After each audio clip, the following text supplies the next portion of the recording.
નમસ્કાર, જય સદારામ બાપા મિત્રો આજે ઠાકોર સમાજ દ્વારા એક ઐતિહાસિક બંધારણ રજૂ કરવામાં આવ્યું જે ઓગણથળી મુકામે ઠાકોર સમાજની એક ભવ્ય સંમેલન યોજાયું। એની અંદર ઠાકોર સમાજ દ્વારા એક ભવ્ય અને ઐતિહાસિક બંધારણ રજૂ કરવામાં આવ્યું। ઠાકોર સમાજની અંદર ઘણા બધા બદલાવ કરવામાં આવ્યા છે અને ઠાકોર સમાજના તમામ ઉત્તર ગુજરાતના તમામ નેતાઓ, ધારાસભ્યો, મંત્રીઓ, સાંસદ સભ્યો અને સમાજના તમામ મોભી આગેવાનો અને સમાજ ખૂબ બહોળી પ્રમાણમાં ઉપસ્થિત રહ્યો અને એક સારું એવું બંધારણ રજૂ કરવામાં આવ્યું જે સમાજને આગળ લઈ જવા માટે મદદરૂપ થશે।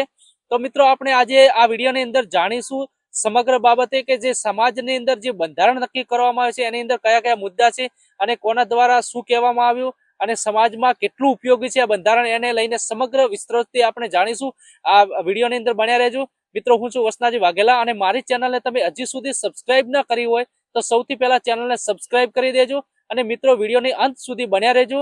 આપણે આજે આ સમગ્ર વિસ્તૃતથી જાણીશું જે બંધારણની વચ્ચે જે ચર્ચા થઈ છે અને જે મુદ્દાઓ નક્કી કરવા આવ્યા છે એને લઈને સમગ્ર વિસ્તૃતથી ચર્ચા કરીશું।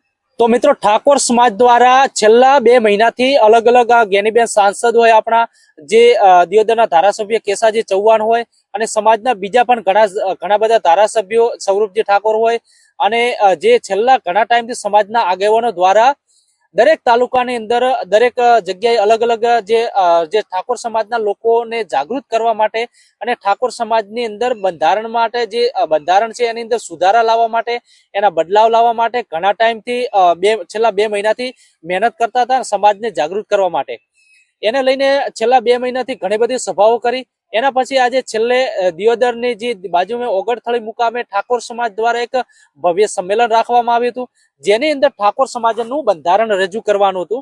એની અંદર આજે ઠાકોર સમાજ દ્વારા જે બંધારણ રજૂ કરવામાં આવ્યું એની અંદર ખૂબ મોટી પ્રમાણમાં ઠાકોર સમાજ ઉમટી પડ્યો। જ્યાં તે મંડપની પણ વ્યવસ્થા એ પણ ખૂબ નાની પડી હતી અને કોઈએ કલ્પના પણ નથી કરી કે ઠાકોર સમાજના આટલા બધા લોકો ઉમટી પડશે આ સભાની અંદર। તો એક ખૂબ બહોળી પ્રમાણમાં સમાજ ત્યાં ઉપસ્થિત રહ્યો અને સમાજની વચ્ચે આપણી નારી શક્તિ કહેવાય જે ઠાકોર સમાજની અંદરથી આવતા આપણા સાંસદ શ્રી જ્ઞાનીબેન ઠાકોર દ્વારા એક બધા સમાજની વચ્ચે જે બંધારણ રજૂ કરવામાં આવ્યું છે, જે બંધારણ રજૂ કરવામાં આવે છે એના તમામ મુદ્દાઓ હું તમને સંભળાવીશ અને જે મુદ્દાઓ લીધા છે, શું બદલાવ કર્યો છે એને લઈને હું તમને સંભળાવીશ। પહેલો મુદ્દો છે સગાઈ પ્રસંગ। સગાઈ પ્રસંગની અંદર પુરુષ અને મહિલાઓ કુલ મળીને ફક્ત 21 જણે જ જવાનું, બરાબર? 21 જણથી વધુ જે સગાઈ પ્રસંગની અંદર કોઈએ જવાનું નથી અને સગાઈ પ્રસંગની અંદર પોતાના કુટુંબ સિવાય કોઈને બહારના વ્યક્તિને બોલાવવાનો નથી, કોઈને પણ આમંત્રણ આપવાનું નથી। સમાજની અંદરથી તમામ પ્રકારના જે પ્રસંગો છે, સગાઈ હોય, લગ્ન હોય, કોઈ પણ પ્રસંગ હોય, ઢૂંઢ હોય, કોઈ પણ પ્રસંગ હોય એની અંદર ઓઢામણા પ્રથા બિલકુલ બંધ કરવામાં આવી છે અને સગાઈની અંદર 1 નારિયેળ અને 1 રૂપિયો રોકડ અને એની સાથે 1 જોડી કપડા નક્કી કરવામાં આવ્યા છે। સગાઈ પ્રસંગની અંદર આટલું નક્કી કરવામાં આવ્યું છે। અને બીજા નંબરની અંદર બીજો મુદ્દો છે લગ્ન પ્રસંગ। લગ્ન પ્રસંગની અંદર લગ્ન લખવાની પ્રથા સત્તાંતર બંધ કરવામાં આવી છે। જે ઠાકોર સમાજમાં લગ્ન મૂકતા હતા, જે છોકરો પાટે બેસતો એ દિવસે લગ્ન મૂકવામાં આવતું હતું ને 50-100 જણ જે જતા હતા એ પ્રથા બિલકુલ, લગ્ન લખવાની પ્રથા બિલકુલ બંધ કરવામાં આવી છે અને બંને પાર્ટીએ સામે સામે ગણેશ લઈ લેવાનું રાખેલું છે, બરાબર? અને જે પ્રસંગ હોય એનો મોબાઈલ ફોનથી ડિજિટલ આમંત્રણ આપવાનું છે। જે કોઈ પણ પ્રસંગ હોય એની અંદર ડિજિટલ આમંત્રણ એટલે મોબાઈલથી ફોન દ્વારા ડાયરેક્ટ કોલથી જણાવવાનું અથવા મોબાઈલની અંદર વોટ્સએપની અંદર જે ડિજિટલ પત્રિકા મૂકીને એની અંદર આમંત્રણ આપવાનું છે। જાન લઈ જવાના પ્રસંગોની વાત કરીએ તો એની અંદર સનરૂપ વાળી જે ગાડી છે એના ઉપર બિલકુલ પ્રતિબંધ મૂકેલો છે અને જાનની અંદર 11 થી વધુ સાધનો લઈ જવા ઉપર પ્રતિબંધ મૂકેલો છે।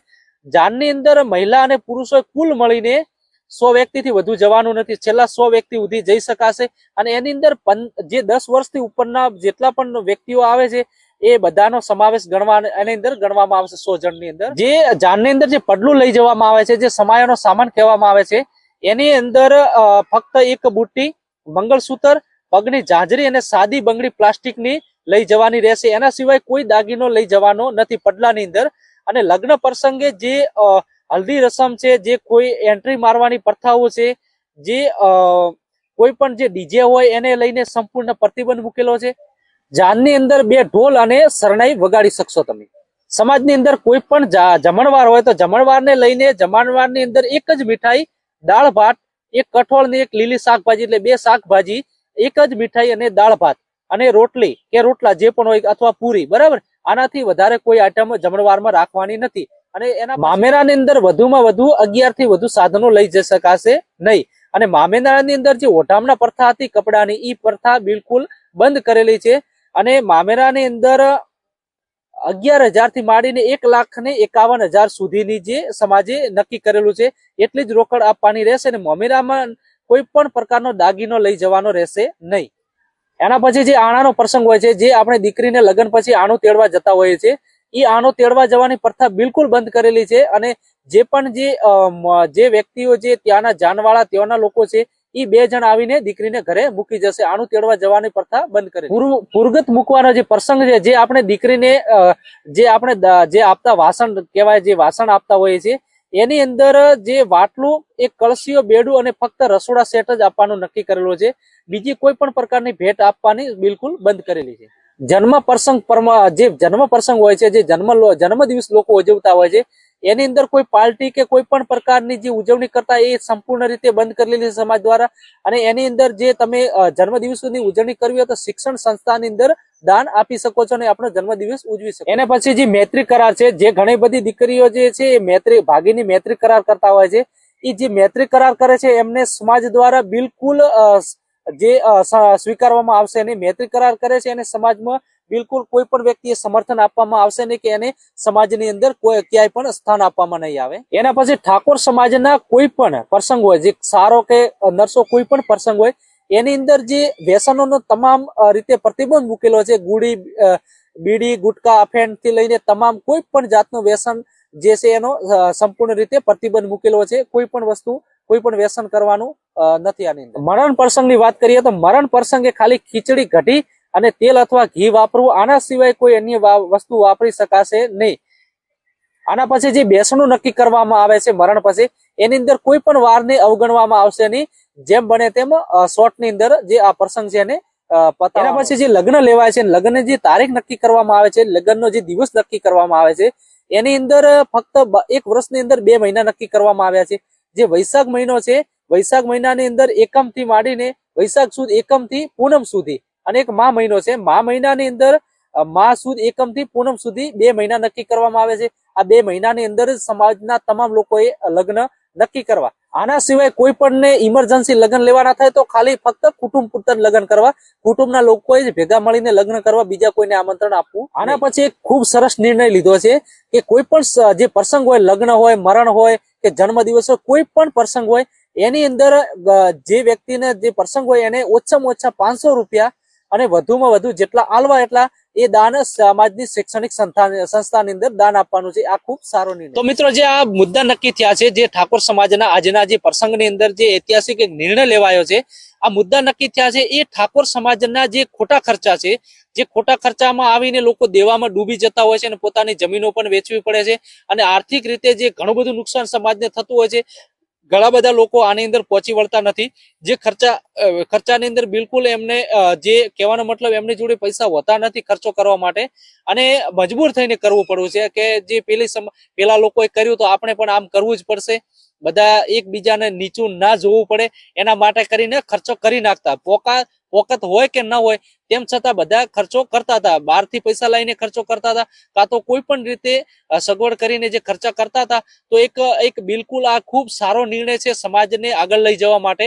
અને જે ખોટા ખર્ચા છે એ બિલકુલ બંધ થશે અને સમાજ હવે જાગૃત થઈને શિક્ષણ તરફ આગળ વધશે.